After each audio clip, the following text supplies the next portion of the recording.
8h15, já estamos de volta com o Folha no Ar, ao vivo aqui pela Folha FM, em 98,3, emissora do Grupo Folha da Manhã, ao vivo também no Face, no YouTube, no Instagram.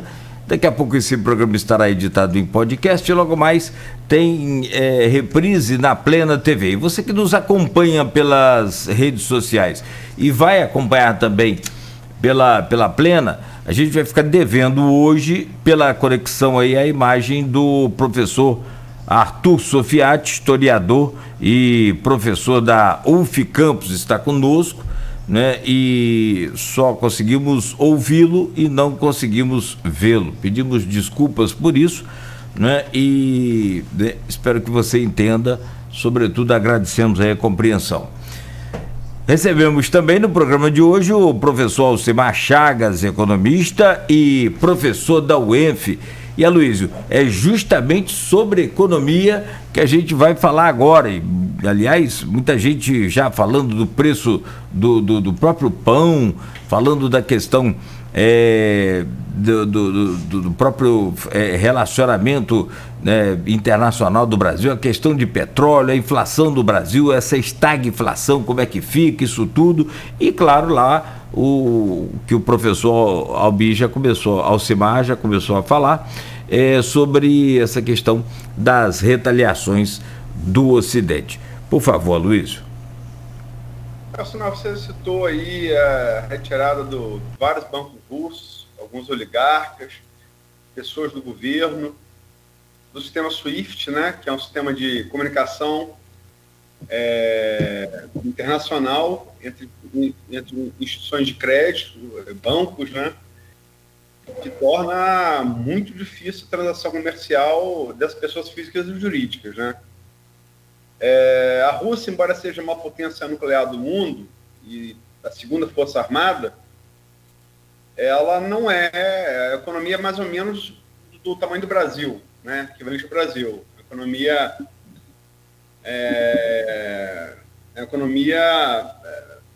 não é grande, mas também não é uma economia considerável, né?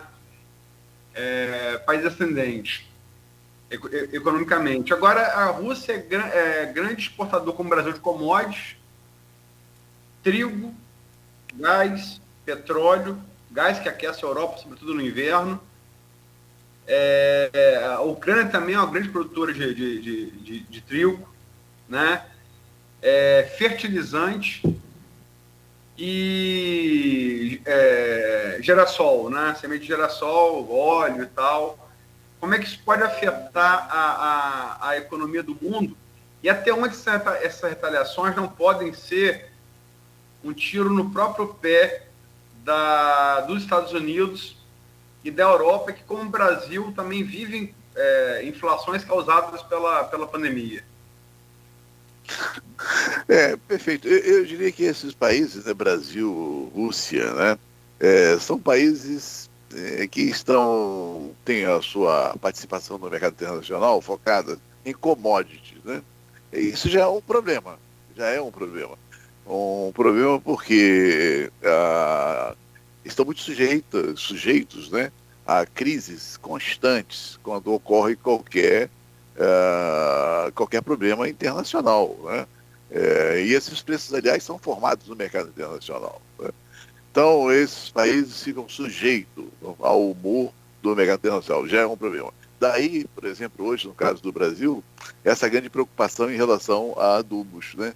Quer dizer, um país como o Brasil, que tem uma exportação, né, valor de exportação em torno de 280 bilhões de dólares, quase 300 bilhões de dólares, né?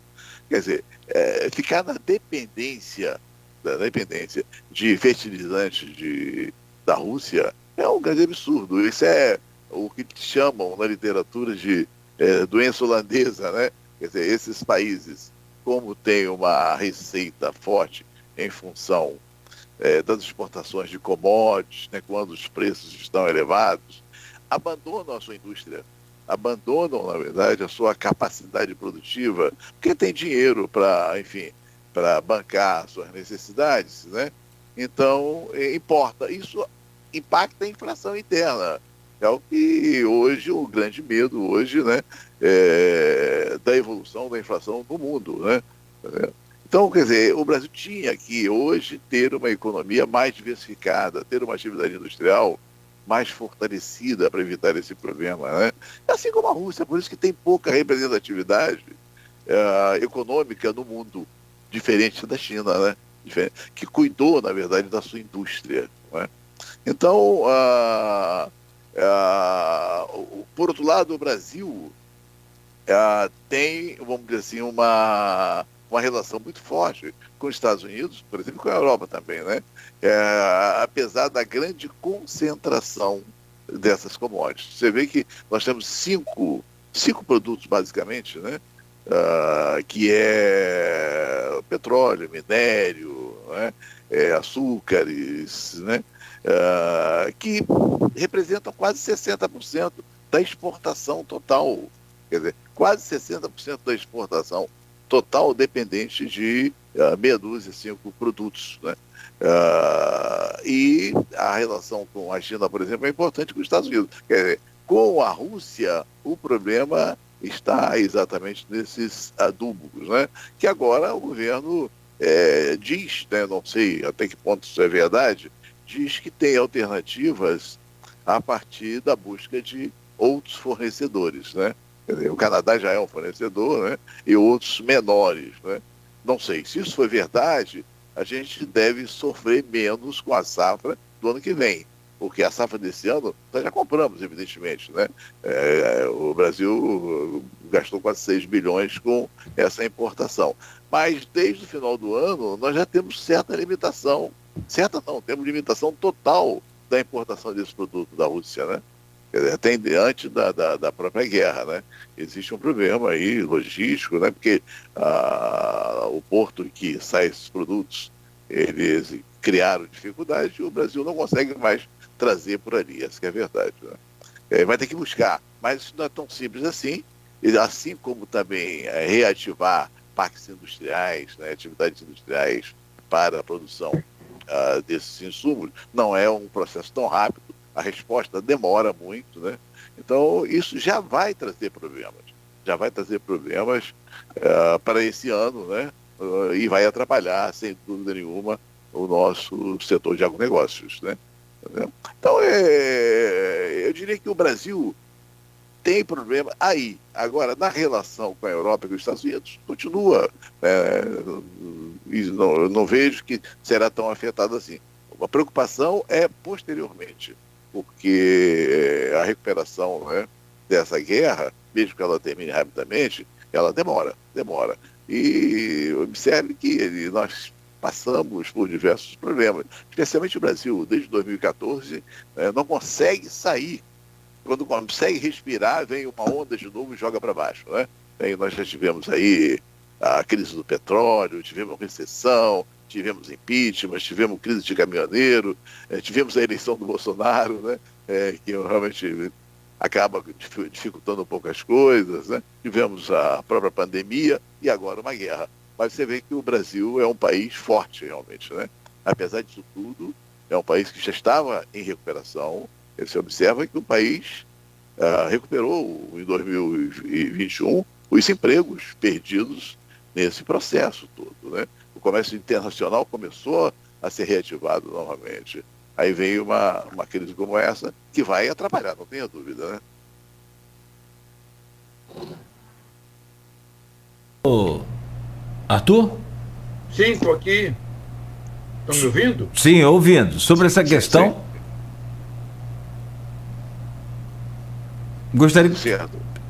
Já, o meu comentário? Sim, por favor. Então, eu acho que na questão de economia eu não posso dar muita opinião, porque eu não tenho um conhecimento suficiente. Está me parecendo que a questão das sanções é uma faca de dois gumes. A gente tem que saber até onde elas vão ser usadas, porque, de fato, pensando no centro desse conflito, né? Europa, Rússia, no centro, aqueles que estão de frente a frente. O gás russo é bastante importante para a Europa. Eu não sei se é possível, quantos invernos a a Europa Ocidental pode enfrentar sem esse gás.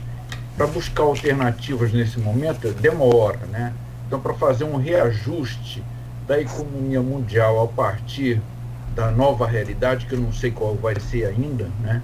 Eu não sei se, de fato, a OTAN vai aceitar a incorporação da Ucrânia, caso isso venha a acontecer, se a Ucrânia vai partir para a guerra de guerrilhas, como o Afeganistão partiu com a União Soviética e ganhou, né? Se a Chechênia também criou muita dificuldade para a Rússia, e uma grande potência lidando com países pequenininhos, e não conseguiu um sucesso tão rápido num caso e não conseguiu sucesso nenhum no outro, né? Então eu não sei, porque é uma faca de dois gumes na medida em que aquele que pratica a sanção também acaba sofrendo de alguma forma. Então eu não posso acrescentar muito mais do que isso, porque eu acho que no caso do Brasil, por exemplo, existem as portas abertas, como o professor Alcimar apontou, da Europa Ocidental, dos Estados Unidos e da China também, né? Então essas portas continuam abertas, e daí que eu acho que a China vai querer continuar com essas portas abertas, já que ela sofre cerco dos Estados Unidos e tem que buscar alguma alternativa. Então, eu acho que a adesão da China à Rússia, insisto nisso, não é uma adesão incondicional, né? Não é adesão, eu topo qualquer coisa, se você quiser invadir agora a Europa Ocidental, reconquistar a metade da Alemanha que era sua no Pacto de Varsóvia, a gente está dando apoio. Eu acho que a China vai até um certo ponto. Esses acordos, assim, a gente conhece acordo, né? A gente sabe que acordo internacional não é acordo incondicional, né? Eu vou com você até o final do mundo. Então, eu acho que a China ainda é um elemento de equilíbrio nesse conflito todo, nesse conjunto todo internacional. Uma coisa, Luiz... pois não, professor, fique à vontade, desculpa. Você vê que as sanções, conforme o Arthur comentou, elas são seletivas, né? Você vê que não tem sanções ainda que impeça a comercialização de combustíveis, né, do próprio gás. Não existe nada a esse respeito. Até porque se a Rússia disser que não vai distribuir mais gás para a Europa, o que ela vai fazer com esse gás todo, né? Já não tem dinheiro nos bancos, né? Se não exportar, quer dizer... então isso é flexível, né? Por isso que eu acho que essa guerra precisa acabar logo, até para que a Rússia possa respirar, porque ela não vai aguentar, na verdade, né? Então, de alguma maneira, alguns negócios continuarão sendo mesmo que reduzidos, né? Agora, posteriormente, nós vamos realmente absorver resultados negativos, reflexos negativos, né, desse período mesmo de guerra, não tenho dúvida. A minha pergunta é o seguinte: na semana passada a gente conversava aqui com o Aloysio Abreu Barbosa, e ele falava o seguinte: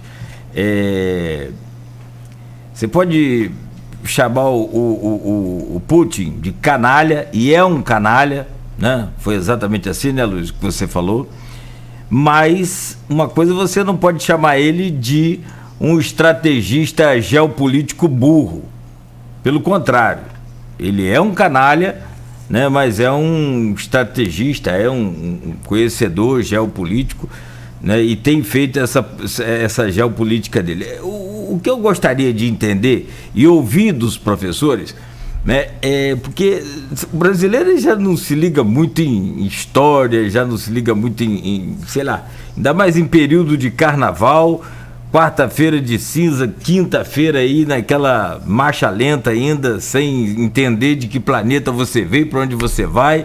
O brasileiro também que nesse ritmo hoje. Eu gostaria de ouvir dos professores explicações mais, e até porque vocês já falaram muito agora mesmo, o professor Sofiati falou sobre o Pacto de Varsóvia, o apoio da China, né, para tentar a Rússia rever sua terra, aquela coisa toda.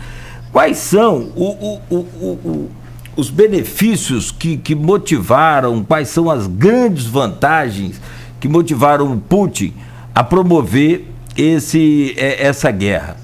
Quem conhece um pouco da história né, sabe um pouco do sofrimento da Ucrânia, por exemplo, né, que passou pelo Holodomor, né, que é aquela espécie de morte por fome e terror realmente. O povo morria de fome. Tem histórias, né, que as pessoas contam até hoje, né, sobre isso. Mas a minha pergunta é essa, justamente assim, tecnicamente, como entender o motivo dessa guerra? E aí, geopoliticamente, o professor Aristides pode falar, e economicamente, professor Alcimar, o senhor pode começar a falar, por favor. Olha, me perdoe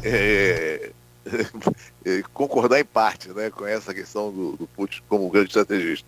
Não, ele pode até ser um grande estrategista, mas eu acho que ele mediu erroneamente esses resultados. Então, é evidente que a Rússia ela tem limitações geográficas, né, que permite o seu avanço econômico. A questão a entrada para o mar, né? Por terra mesmo, está muito dependente de outros países. Então, eu acho que a preocupação dele, né, está exatamente no campo da defesa. Se houver um ataque contra a Rússia, né, com a estrutura territorial que ele tem hoje, é um problema. Se houver, eu acho que ele está pensando dessa maneira, mas só que o mundo de hoje, né, as grandes potências estão buscando competitividade, evoluir economicamente, né, não com armas, e sim com estratégias econômicas. Eu acho que aí está o erro dele. Aí está o erro dele. E nós estamos vendo que em uma semana, economicamente, ele já foi estrangulado. Quer dizer, por mais que tenha uma força bélica infinitamente superior, ele não vai conseguir usar isso. Porque ele vai ser estrangulado economicamente. Entendeu? Então, aí que eu vejo que talvez ele tenha medido não muito corretamente, né, os resultados. Ou seja, essa pressão toda do mundo inteiro. O mundo hoje é globalizado, tanto economicamente, como, enfim, politicamente, em termos da comunicação, enfim, é totalmente globalizado, né? E todo mundo está contra ele. Eu acho isso que ele não esperava. Então, no aspecto econômico especialmente, a grande arma do Ocidente são as sanções econômicas. Por mais que elas sejam seletivas, né, ela tem um papel poderosíssimo, talvez mais forte do que o armamento prometido para a Ucrânia. Olha, imaginemos que a gente pudesse ressuscitar Napoleão, incontestavelmente um comandante militar, um líder militar assim, de primeira categoria, de uma inteligência tática e estratégica fantástica. Se a gente pudesse ressuscitar Napoleão e colocar Napoleão no lugar de Putin, né? E Napoleão, então, partisse para a sua política de conquistas territoriais. Acho que ninguém vai contestar que Napoleão era uma inteligência, mas acho que Napoleão contava com uma cúpula. Ele não agia sozinho o tempo todo, né? Apesar de tudo que ele pudesse fazer em termos de tática e estratégia. Acho que Putin também adquiriu uma experiência muito grande, mas continua com... Ele conta com uma cúpula também que está com ele, embora o povo parece que não esteja com ele nesse momento. A guerra parece meio impopular. Eu diria que, mesmo assim, qual é a fraqueza do Putin nesse momento? É querer reviver um estado do mundo, um momento do mundo que já passou. Quer dizer, essa guerra é uma guerra... Não se faz mais guerra assim hoje em dia, né? A gente está fazendo... Esse tipo de guerra é feita onde se entende que o mundo é periférico. O Oriente Médio, por exemplo, que para mim é a área das guerras há 100 anos.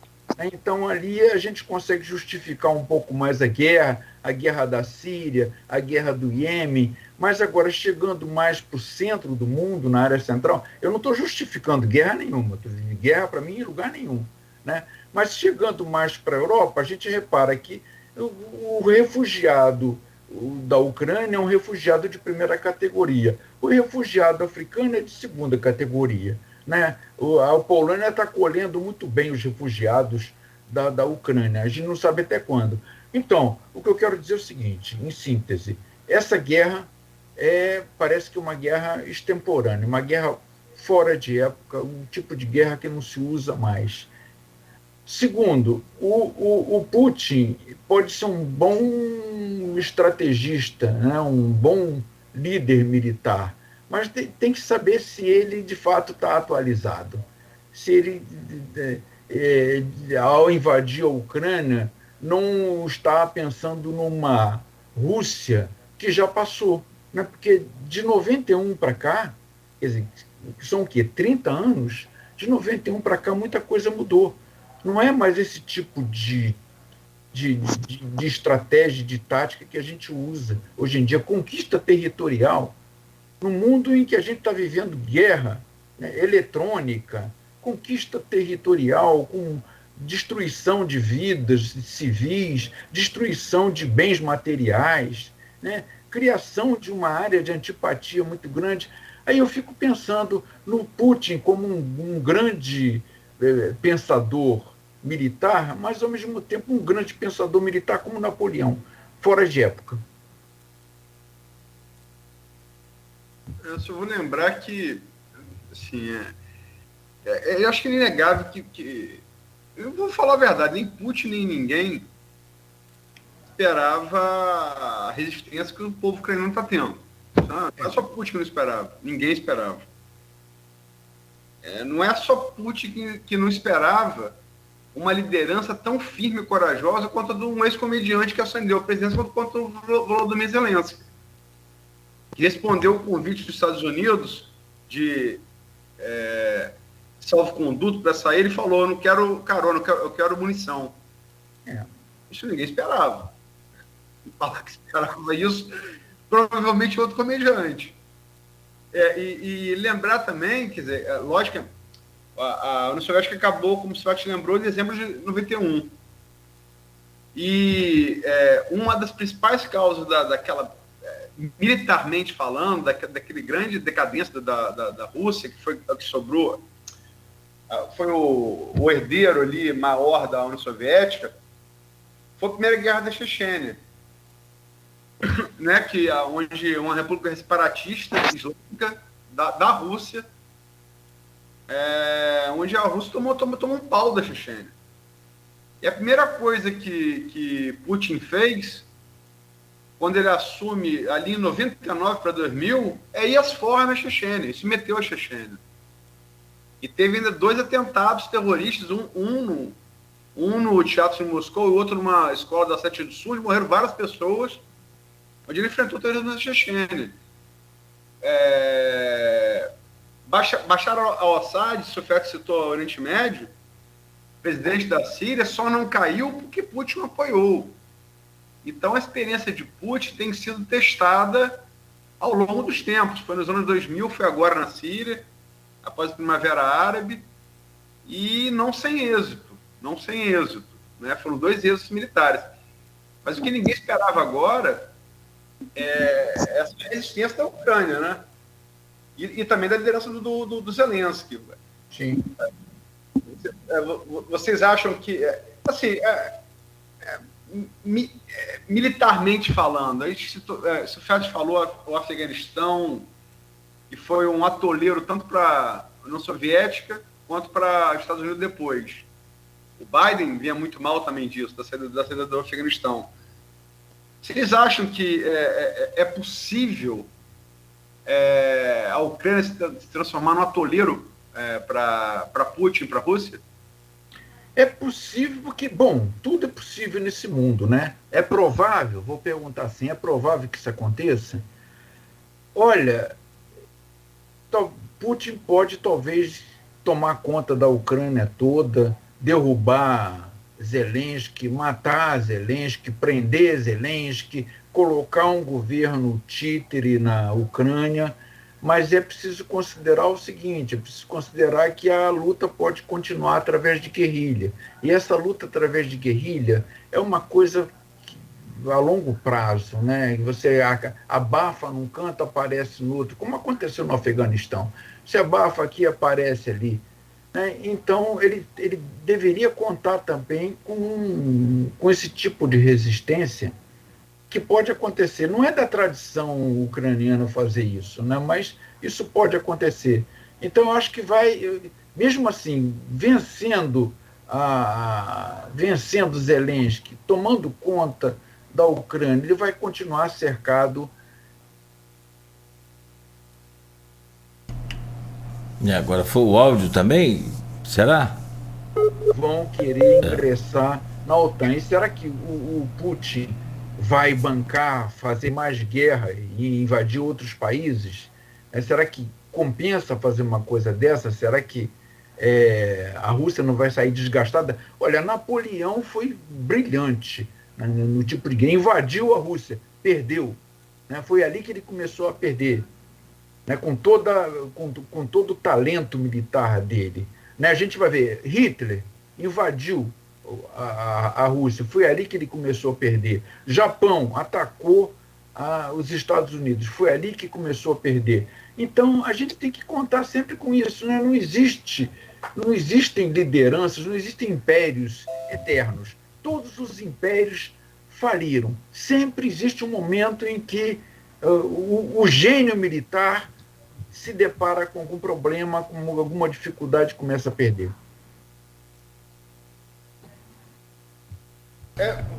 Então, são 8h41. A gente. Vamos partir logo para o último tema? Pode ser? Pode. Nogueira? Vamos direto, perfeito. Vamos lá. A gente emenda aí. A gente falou muito. Falou sobretudo, Alcimar falou das consequências para o Brasil econômicas, mas as consequências políticas também. Queria que vocês tentassem projetar como é que vocês acham que isso pode e vai influenciar. Economicamente é uma certeza, né? Acho que ninguém tem dúvida disso. Mas politicamente, se vai influenciar, como se espera que influencie nas eleições de outubro? Sobretudo presidente. Eleições brasileiras, por óbvio, né? Não as de Macron agora em abril, as brasileiras de outubro. Eu começo? Pode ser.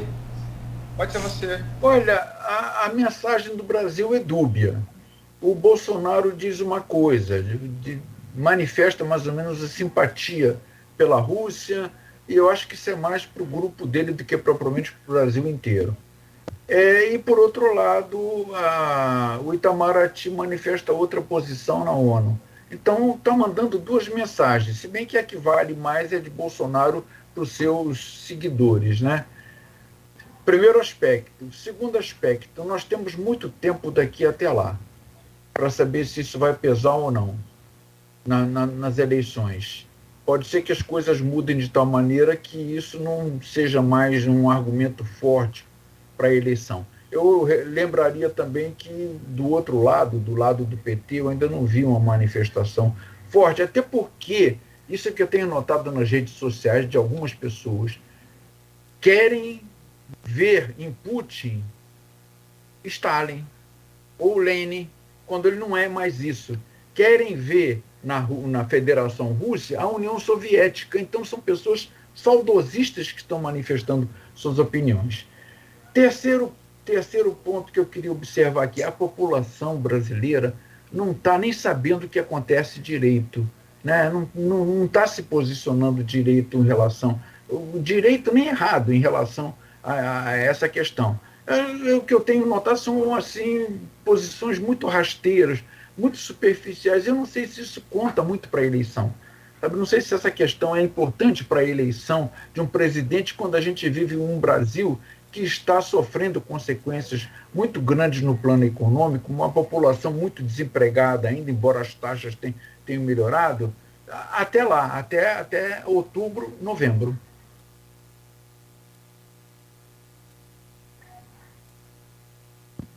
Perfeito. Eu concordo com o Arthur. Eu tenho muita preocupação com a democracia brasileira, sabe? Muita preocupação, realmente. Eu tenho também acompanhado alguns comentários no Brasil em defesa da própria do próprio avanço da Rússia, né? Militar da Rússia, outros contra em defesa, né? Outros favoráveis, né? Mas, na verdade, a gente observa claramente que o Brasil, apesar de ser resiliente, de ter passado por tudo isso, né?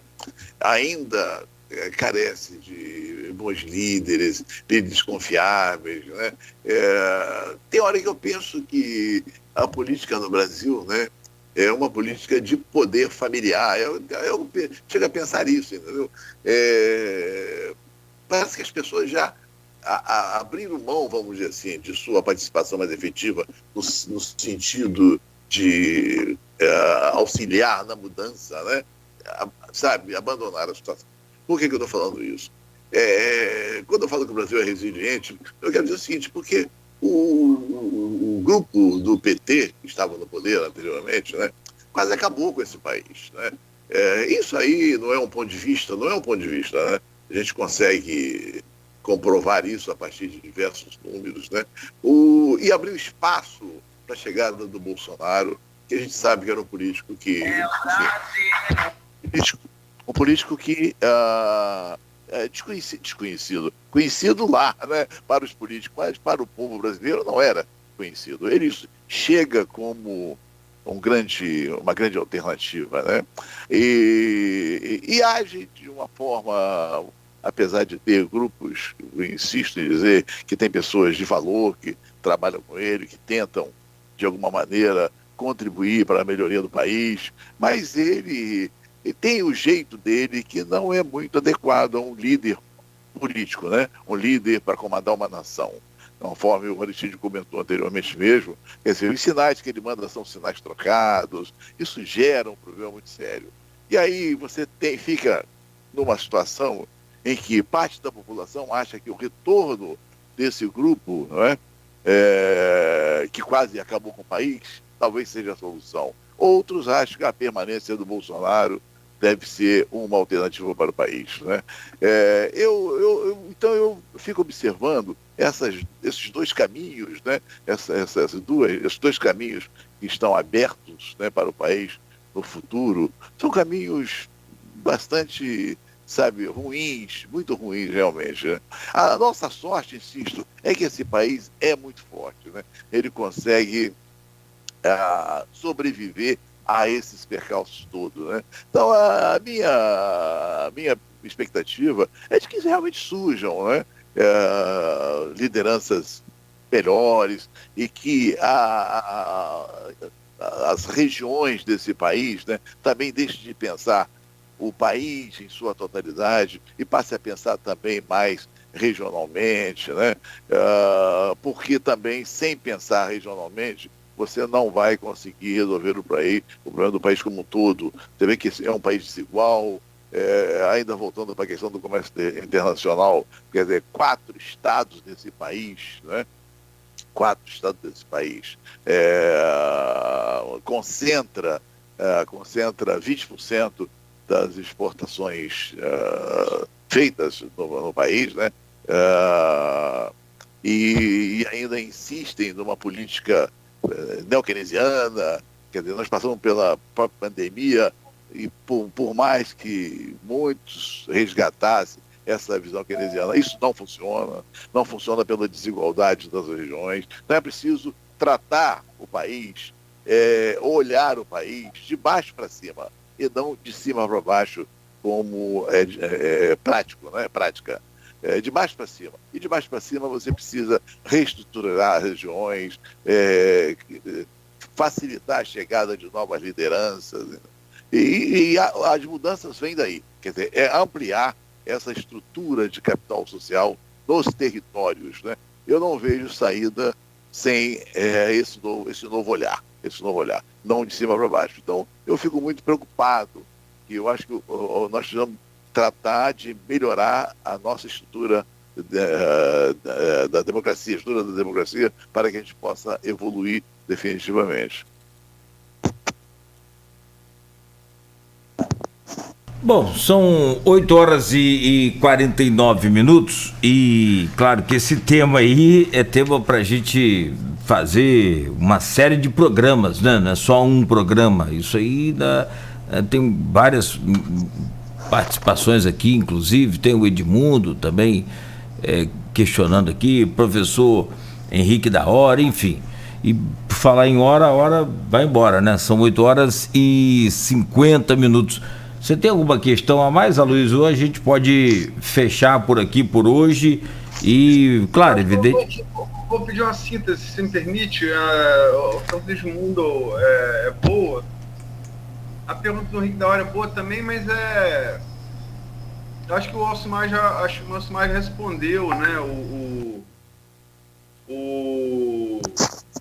bloqueio as sanções, mesmo com os 630 bilhões de reservas cambiais recorde que a Rússia fez, de um terço, metade delas já foram comidas com as sanções, né? O Alcimar já falou sobre isso. Acho que a Rússia nem ninguém... Outra coisa que ninguém esperava também a atuação do Zelensky, a resistência da Ucrânia e a força das sanções. Acho que são 3 coisas que ninguém esperava, né? Mas a pergunta do Edmundo se vocês acham que o conflito, se ele se arrastar até outubro, né, não vamos ter tendência do eleitor brasileiro votar alguém forte, né, uma imagem de força. Eu acho muito difícil, quase impossível, esse conflito se arrastar até outubro, né? Mas, enfim, eu gostaria de, com essa pergunta de mundo, fazendo a ressalva que eu acho que é impossível de durar até outubro, a não ser como o Cefete disse, que vai virar uma guerra de guerrilha, né? Mas é complicado também, porque o Afeganistão dá para fazer isso porque é o Hindu-Kush, né? Uma cadeia de montanhas. O Vietnã dá para fazer isso porque é selva tropical. A Ucrânia é uma grande planície, né? Eu levanto isso como possibilidade, não como uma certeza de que vai acontecer. Eu acho que Putin deve contar com esse tipo de coisa também. Eu acho que simplesmente a guerra não termina com a ocupação da Ucrânia pela Rússia. As coisas vão ter desdobramentos, claro, né? Eu acho que de alguma maneira vai ter. Que tipo de desdobramento? Se a OTAN vai se fortalecer, se a Rússia vai querer continuar nessa política expansionista, se vai haver resistência interna desses países. São possibilidades. Nesse momento, eu acho que é isso que a gente pode fazer. A gente não pode dar certeza, cravar alguma coisa em cima de uma opção a ser tomada. Não, eu quero perguntar a vocês, se me perguntam de mundo, se vocês acham que isso pode... essa coisa é figura forte, se o Putin sair bem disso tudo, né? Pode influenciar a eleição brasileira. E o que vocês esperam dessa guerra? O que vai sair dessa guerra? Uma guerra maior? Uma Rússia mais forte, uma China mais forte, um Ocidente mais forte? O que vocês esperam? Olha, eu vou me escorar na minha condição de historiador, né?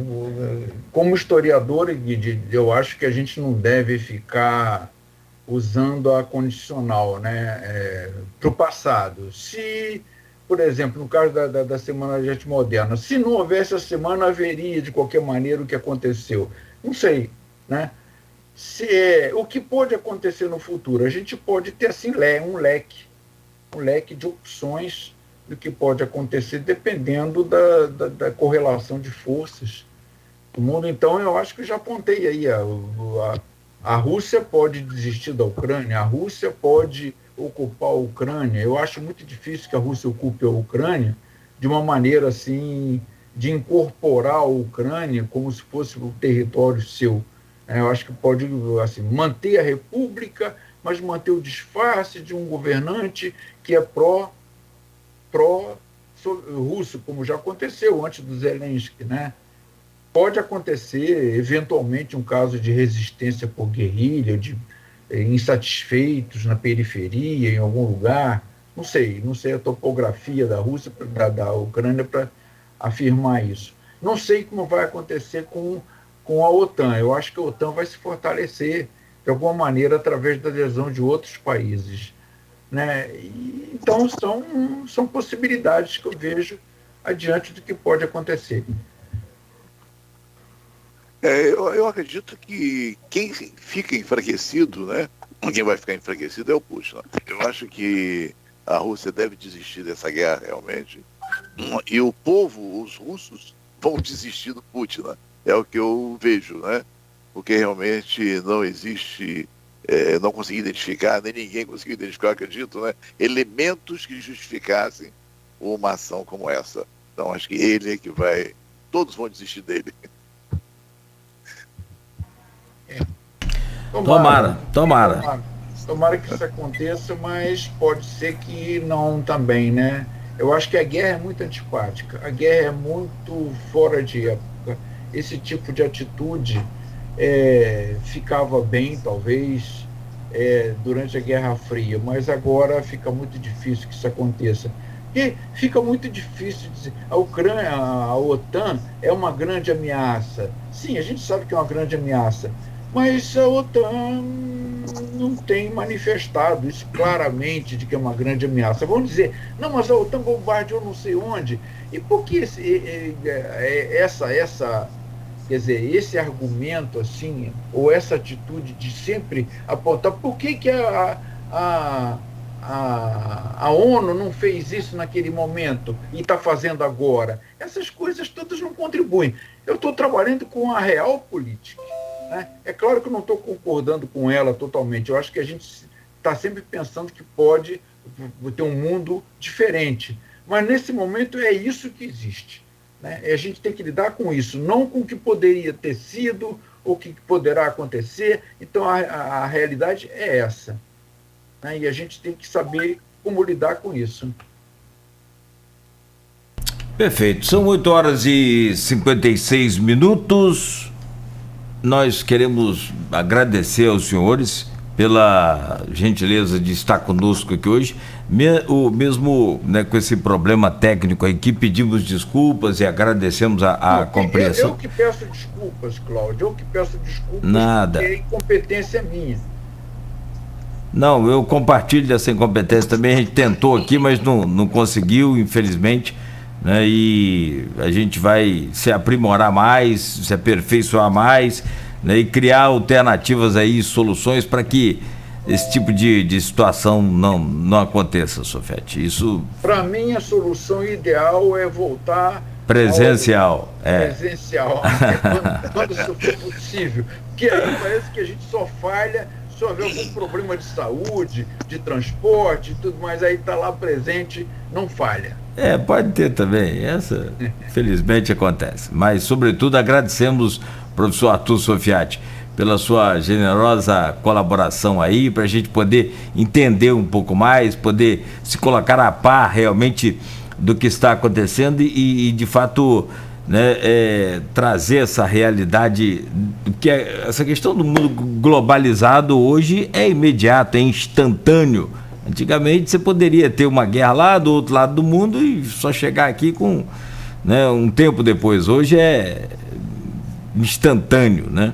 Tem sempre alguém filmando alguma coisa, que acaba soltando, mandando pra gente. A cobertura da guerra hoje, se você percebe aí pela grande mídia, utiliza, não vou dizer todo o material, mas boa parte do material é gravado por câmeras de circuito de TV, por celulares e... exatamente. Né? É verdade. Principalmente esses canais de notícias 24 horas, como a própria Globo News, né? Então a gente acompanha muito, fica o tempo todo focado nisso aí, tem que ter muito material. Mas, Arthur, muito obrigado, bom dia para o senhor. Né? Bom dia, obrigado. Uma ótima quinta-feira aí, muito obrigado. Bom dia a todos, bom dia, ouvintes, obrigado. Bom dia.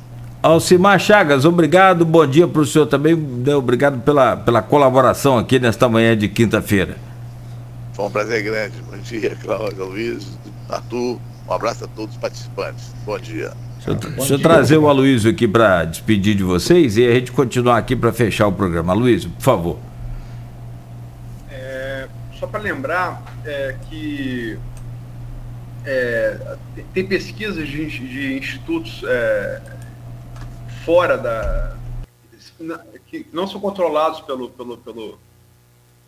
internet, né? Não são controlados pela Rússia, que atestam que, embora haja vários protestos por conta da guerra, parece o número de presas são 4 mil pessoas, mas lembrado que a popularidade do Putin é muito alta, tá? Ela é muito alta. Ela é mais alta que de muitos líderes ocidentais. É mais alta que do Biden, é mais alta que do Bolsonaro, é mais alta do que a intenção de voto do Lula, é mais alta que Macron, é mais alta que Boris Johnson, Scholz, que está assumindo a presidência rabo de foguete depois da Merkel. Então, mas a condição dele é diferente. A condição dele é diferente. Ele é um ditadorzinho danado, né? Ele é um ditador, né? Mas a popularidade dele, Alcimar, é medida por institutos que não são controlados por ele, tá? E é superior a todos esses líderes que eu falei. E que as reformas constitucionais que permitiram a ele voltar ao poder depois de 2 mandatos e um primeiro-ministro foram aprovadas por franca maioria da população em eleição, né? Lógico que ele manda envenenar dissidente, é aquela coisa que a gente conhece, é exercício do KGB. Mas assim, não é uma opinião, é um fato. A popularidade dele é muito alta. É possível que a guerra, um insucesso na guerra, um prolongamento da guerra, reduza isso? É possível. Agora, ele tem que perder muito para chegar a todos esses líderes que eu falei aqui.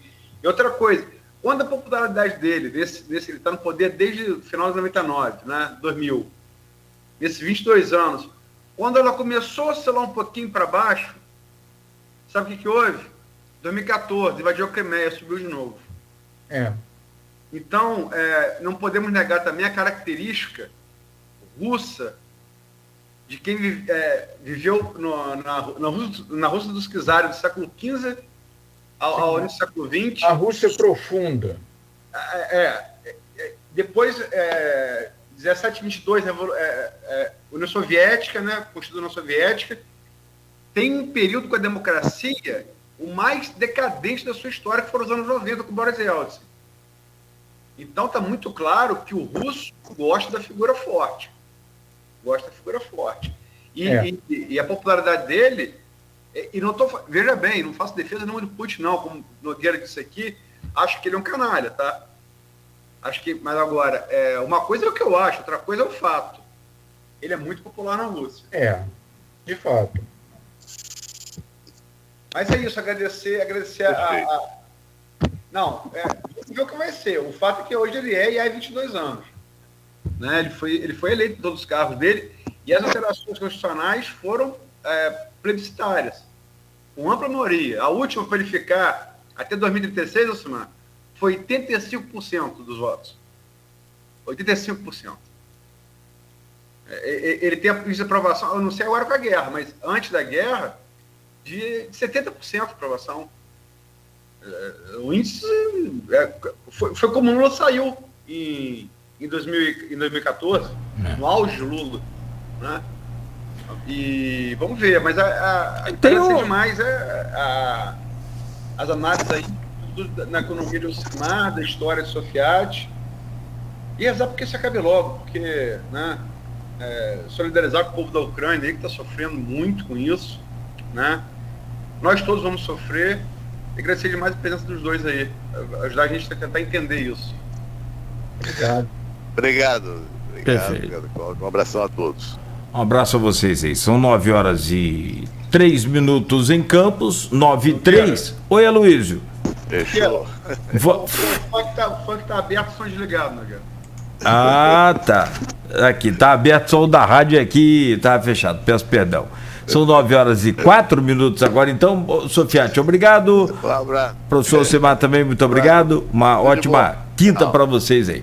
Bom, meu caro Aloysio Abreu Barbosa, tem aqui o jornal Folha da Manhã, que circulou ontem, né? Tem também várias informações que estão aqui no portal folha1.com.br, destaque aqui, inclusive, para manchete de capa até do jornal Folha da Manhã: restrições que não inibem aí a folia e aglomerações na região. Campos São João da Barra casa cheia, inclusive em espaço público que foi proibido, né?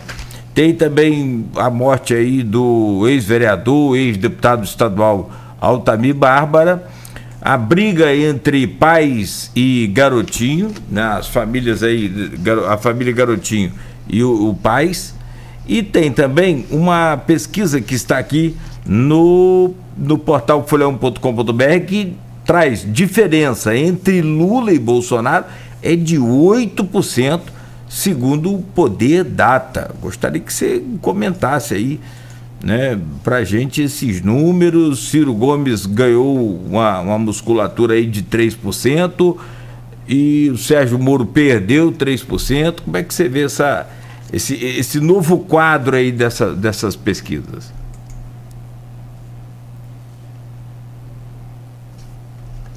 Acho que agora é o seu microfone que está fechado, Luiz, por favor, abre aí. Desculpa, vou comentar rápido, está 9,5 já. Pesquisa é tendência, tem metodologia diferente e tal. A Poder Data sempre foi o que apontou a menor diferença entre Lula e Bolsonaro. Agora, se você comparar com a IPESP, a CNT Census, a Datafolha, a última já tem algum tempo, mas essa mais recente que eu citei anteriormente, a CNT e a IPESP, com essa Poder Data, os números são diferentes mesmo, mas as tendências são as mesmas. Quais são? Lula estagnado, Bolsonaro cresce um pouco, Moro cai um pouco, Ciro cresce um pouco. Lula lidera em primeiro, isolado, mas está estagnado, uns 2 meses estagnado. Bolsonaro vinha caindo, teve uma recuperação, né? Pouca também, ali na margem de erro, mas teve, quer dizer, aparece em todas as pesquisas, né? Moro tem estagnação ou queda e Ciro uma subida. Isso aparece em todas as pesquisas mais recentes. Então, eu não vou discutir a questão dos números, né? Que aí advém também da questão das metodologias, mas assim, a posição e as tendências são as mesmas. Então é isso mesmo, né? Lula está no patamar dele, 40%. Bolsonaro, em todas as mais pesquisas, aparece entre 22 a 26, aqui aparece com 30, né? Mas 30 também, se botar na margem, está ali, né? Mas a Poder Data sempre foi que deu a menor diferença, entendeu? Entre Lula e Bolsonaro, sempre foi. E Moro estagnou, aquela subida ali de outubro, novembro do ano passado, né? Que subiu rápido. Parecia que ia até ameaçar Bolsonaro, mas estagnou e parece que está tendo agora uma perda e Ciro uma leve subida. Essas são as tendências, né? Para apontar com segurança. Não há nada até agora que indique nada diferente na polarização entre Lula e Bolsonaro. Lula uma vantagem boa. Mas se botar salto alto e achar que já ganhou, né? Aí já era. Eu não vi nessa pesquisa também a questão dos números de resistência lá, da rejeição da população.